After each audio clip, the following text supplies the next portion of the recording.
One leafy green grows so fast that farmers in parts of Asia, you can almost watch it grow between breakfast and dinner. More than 2 billion people eat it regularly.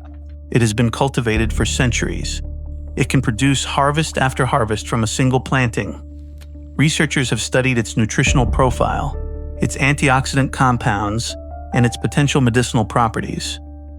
Yet in parts of the United States, growing or transporting it can come with restrictions because of concerns about its ability to spread into natural waterways. Before I tell you its name, think about that for a second. How often does a plant that feeds hundreds of millions of families end up being treated as a potential environmental threat? And if a vegetable is nutritious enough to become a staple food across multiple continents, why do so few people in North America know anything about it? That question is where this story begins, and by the end of this video, you're going to understand not only what this plant is, but why it became one of the most fascinating and controversial vegetables on the planet. And while you're watching, I want you to tell me in the comments whether you had ever heard of this plant before today, because I have a feeling most viewers are about to discover something completely new.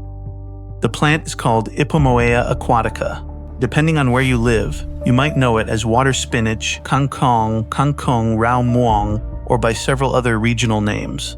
Across Southeast Asia, it is not an exotic specialty crop. It is everyday food. It shows up in street stalls, family kitchens, restaurant menus, village markets, and urban supermarkets. In countries like Vietnam, Thailand, Indonesia, Malaysia, the Philippines, Cambodia, Laos, and parts of China, generations have grown up eating it. Walk through a traditional market early in the morning, and you will often see bundles of freshly harvested water spinach stacked high beside other vegetables. Vendors know it will sell quickly because families already know exactly what to do with it. Some stir-fry it with garlic. Others add it to soups. Some blanch it lightly and serve it with sauces. In many households, it is as familiar as lettuce, spinach, or kale might be in the West. Yet despite feeding enormous populations for centuries, it remains largely invisible to much of the American food conversation. And that alone should make you curious. Because whenever billions of people embrace something that millions of others barely recognize, there is usually a story worth investigating. The first thing that surprises most people is how productive this plant can be. Under warm conditions, water spinach grows with astonishing speed. Give it warmth, moisture, sunlight, and room to expand, and it responds aggressively. Gardeners often report visible growth within days. New shoots emerge rapidly. Harvests can be taken repeatedly. Instead of planting once and waiting months for results, growers can continuously cut tender stems while allowing the plant to regenerate. This ability to rebound after harvest is one of the reasons it became such an important food source in densely populated regions. Imagine trying to feed a family with limited land. A plant that grows quickly, produces edible leaves and stems, and keeps returning after harvest becomes incredibly valuable.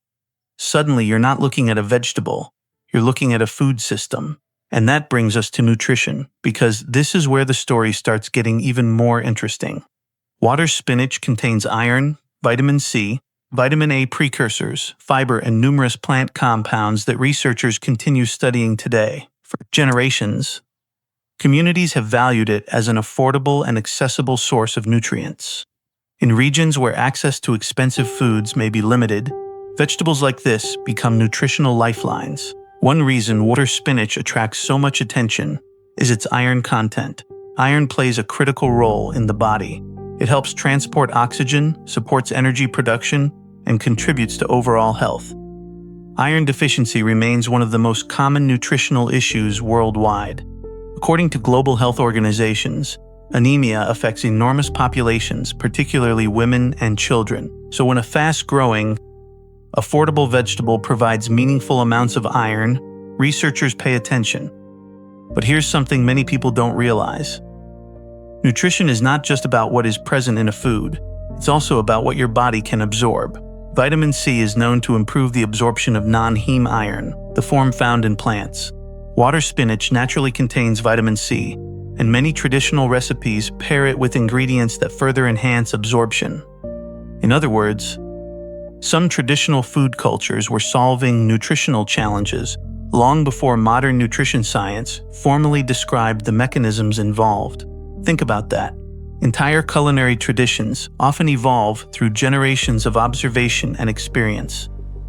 People may not have used scientific terminology, but they learned what worked.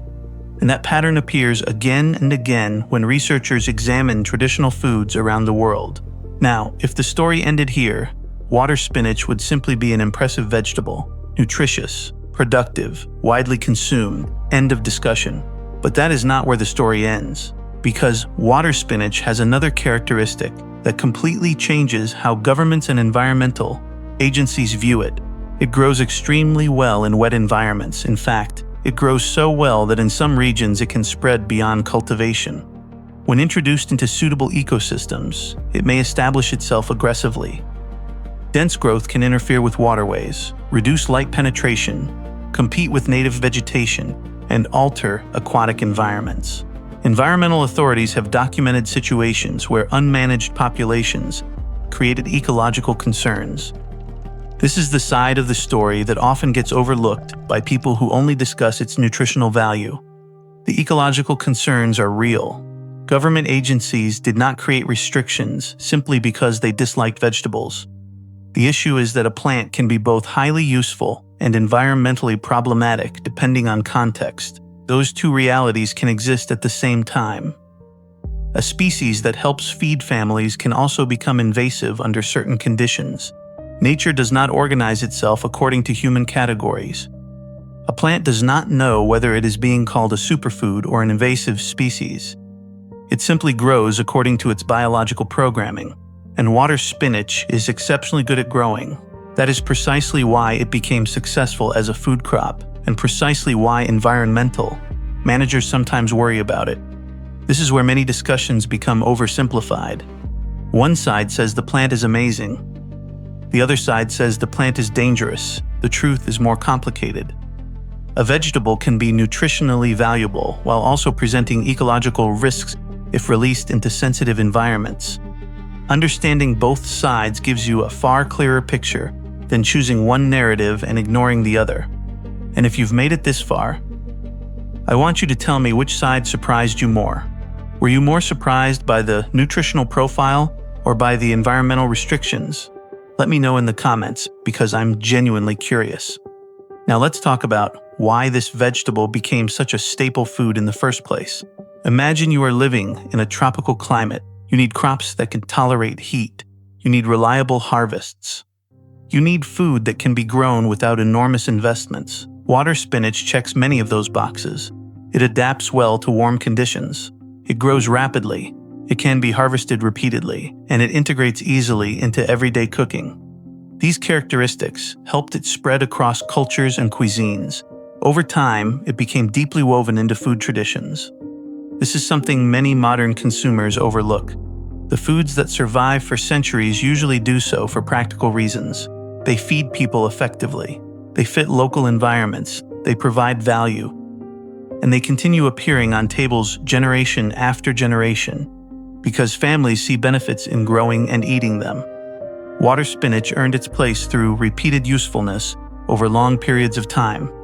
Researchers have also investigated various compounds present within the plant. Studies have explored antioxidant activity, phytochemicals, and potential biological effects. Scientists continue examining how different plant compounds interact with human physiology. It's important to be careful here, because research is not the same thing as proven medical treatment. A study exploring a compound's potential does not automatically mean the plant cures disease. However, the fact that researchers continue investigating it demonstrates scientific interest. Whenever scientists repeatedly examine a species across multiple studies, it usually indicates that the plant contains characteristics worth understanding. That doesn't mean miracles. It means curiosity backed by evidence, and curiosity is where science often begins. Another reason water spinach attracts attention is accessibility. Many health foods become popular only after being transformed into expensive powders, capsules, extracts, or supplements. Spinach followed a very different path. For much of its history, it remained ordinary food. Families cooked it, farmers sold it, communities relied on it, There was no luxury branding campaign, no celebrity endorsement, no premium wellness packaging. It succeeded because it worked as food. There is something refreshing about that. Sometimes the most valuable plants are not the most heavily marketed. Sometimes they are simply the ones that generations keep using. Now let's discuss cultivation, because this is the part many viewers are waiting for. Before attempting to grow any plant, always check local regulations and environmental guidance for your area. Rules differ by state, county, and country. Restrictions may exist for legitimate ecological reasons. If cultivation is permitted where you live, water spinach generally prefers warmth, sunlight, and consistent moisture. Many growers use containers specifically because containers provide control. A contained growing environment reduces the risk of accidental spread and allows gardeners to manage conditions more effectively. Healthy cuttings often establish quickly. Nodes produce roots. New shoots emerge. Growth accelerates as temperatures rise. Harvesting is typically done by cutting stems rather than removing entire plants. This allows continued production from established growth points. One of the fascinating things about water spinach is how quickly it demonstrates the principle of regeneration. Harvest does not necessarily mean ending growth. In many cases, harvest stimulates additional growth. That regenerative cycle is one reason the plant became so valuable across regions where food production efficiency matters.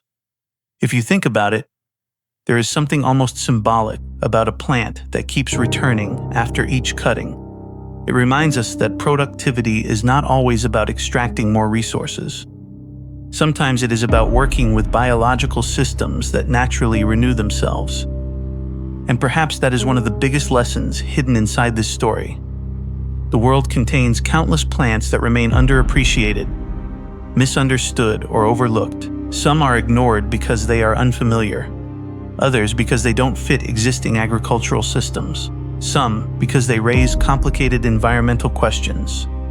Water spinach sits at the intersection of all those categories. It is a food, it is a crop, it is a cultural staple, it is a subject of scientific research, and in some places, it is also an environmental concern.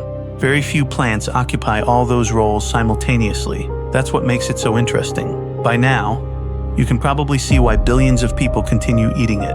Fast growth, repeated harvests, useful nutrition, culinary versatility, long cultural history. Those advantages are difficult to ignore. At the same time, understanding ecological realities helps explain why restrictions emerged in certain locations.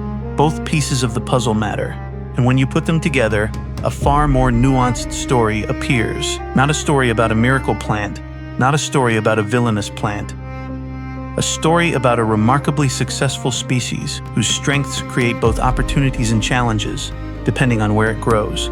The next time someone tells you that a plant is either completely good or completely bad, remember water spinach. Reality is usually more complicated than headlines. A single species can nourish families, attract scientific interest, thrive in cultivation, and create ecological concerns under different circumstances. Understanding that complexity is what separates knowledge from slogans. And maybe that's the real reason this plant deserves attention. Not because it feeds billions, not because it grows quickly, not because it appears in scientific studies, but because it reminds us how much there still is to learn about the living world around us. If this story introduced you to a plant you had never heard of before, let me know in the comments, and tell me something else. What forgotten crop, unusual vegetable, or overlooked food plant should we investigate next? Here on Roots Insider, we're always looking for the stories hiding in plain sight, the plants most people walk past without realizing their history, their science, or their impact on the world.